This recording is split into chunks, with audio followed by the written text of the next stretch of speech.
L'idée d'animer la nature morte, c'est de voir comment certains artistes contemporains ont su rendre la mouvance à des aliments, des ingrédients, des objets qui sont d'habitude inanimés dans les natures mortes, on va dire classiques, de la Renaissance jusqu'au début du XXe siècle.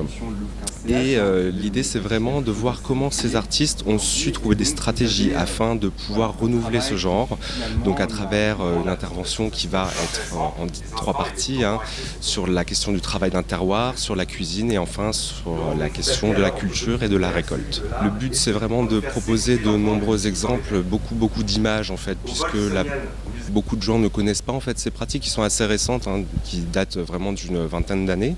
Donc vraiment beaucoup d'images avec un côté très descriptif aussi de la nature morte. On a toujours besoin en fait de revenir sur les différents éléments, de bien expliquer la place en fait dans les pratiques des objets, dans les pratiques des artistes, parce que ça a une valeur symbolique aussi. Donc le but, ça va vraiment essayer d'être exhaustif à partir de différents exemples.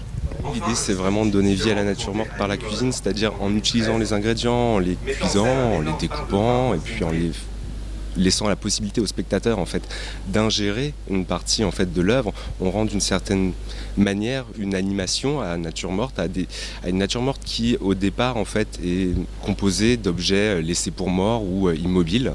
Donc on va essayer de rendre une certaine vivacité à ces éléments à travers le cycle de l'alimentation jusqu'à la digestion, etc., rejet par le corps, toutes ces choses-là.